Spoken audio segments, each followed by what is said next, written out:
The Mongols. यहाँ पर हम बात करने वाले हैं मंगोल्स के बारे में।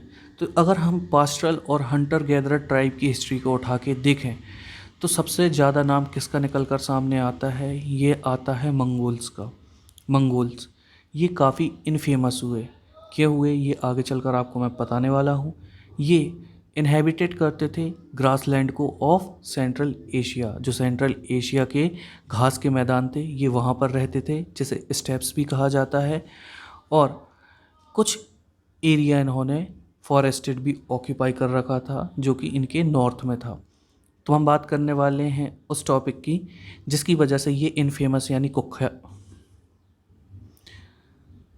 तो अब हम बात करने वाले हैं उस टॉपिक की जिनकी वजह से ये इनफेमस हुए यानी कुख्यात हुए। यहाँ पर हम बात करने वाले हैं गेंगिस खान की, चंगेज़ खान की, जिसे काफ़ी ज़्यादा खून खराबे के लिए जाना जाता है। तो 1206 में गेंगिस खान ने मंगोल और टर्किश ट्राइब्स को यूनाइट कर लिया और एक काफ़ी बड़ी पावरफुल मिलिट्री फोर्स खड़ी की थी। यहाँ पर जब उसकी डेथ हुई थी 1227 में, इसके पास बहुत सारी टेरिटरीज आ चुकी थी और इसके सक्सेसर ने काफ़ी वास्ट एम्पायर खड़ा कर लिया था। आपको जानकर हैरानी होगी कि इसकी टेरिटरीज़ में रशिया के पार्ट थे, ईस्टर्न यूरोप के पार्ट थे, चाइना के पार्ट थे, इवन वेस्ट एशिया के पार्ट भी थे। यहाँ पर जो मंगोल्स थे इनकी जो मिलिट्री है ये काफ़ी वेल ऑर्गेनाइज होती थी और इनका जो एडमिनिस्ट्रेटिव सिस्टम है ये काफ़ी एफिशिएंटली वर्क किया करता था। ये इंडिया का फॉर्च्यून था कि, या फिर ये कहिए कि यहाँ के रूलर्स ने इतना स्ट्रॉन्ग रेजिस्टेंस उसे दिया कि वो इंडिया में इन्वेड नहीं कर पाया। हालांकि हम बात कर रहे थे यहाँ पर मंगोल्स की, तो ये जो मंगोल्स होते थे ये इतने स्ट्रॉन्ग इसलिए हुए थे, इनका सिस्टम एडमिनिस्ट्रेशन का और मिलिट्री का इसलिए स्ट्रॉन्ग हुआ था क्योंकि इन्हें काफ़ी ज़्यादा सपोर्ट मिला हुआ था अलग अलग एथनिक और रिलीजियस ग्रुप्स। कॉन्क्लूज़न। तो हम जिस पीरियड ऑफ टाइम में विज़िट कर रहे थे अपनी हिस्ट्री में, इस टाइम पर हमें काफ़ी कंसीडरेबल सोशल चेंजेस देखने मिले थे हमारे इंडियन सब कॉन्टिनेंट में।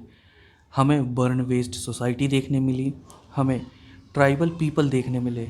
लेकिन शुरू में जो ट्राइबल पीपल थे ये एक दूसरे के साथ इंटरेक्ट नहीं करते थे, लेकिन बाद में ये कॉन्स्टेंटली एक दूसरे के साथ इंटरेक्ट करने लग गए थे और इसी इंटरेक्शन की वजह से जो उनकी सोसाइटीज़ थी ये काफ़ी चेंज होने लगी थी। जो अलग अलग ट्राइब्स थे इनके अलग अलग तरीके के लाइवलीहुड्स भी होते थे। Over a period of time, समय के साथ साथ इनमें से बहुत से ऐसे ट्राइब्स थे जो कास्ट बेस्ड सिस्टम का पार्ट बन चुके थे, लेकिन अभी भी बहुत से ऐसे थे जिन्होंने इस कास्ट सिस्टम को और ऑर्थोडॉक्स हिंदुज़म को पूरी तरह से नकार दिया था।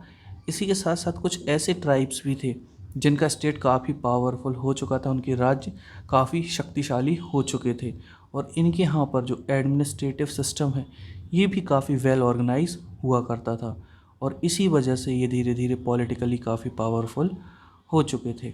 लेकिन वही बात है कि जब आपके पास ताकत आती है तो आप कुछ गलत कर बैठते हैं, तो इसी वजह से ये कई बार अपने से बड़े और कॉम्प्लेक्स किंगडम से लड़ाई करके हार जाया करते थे।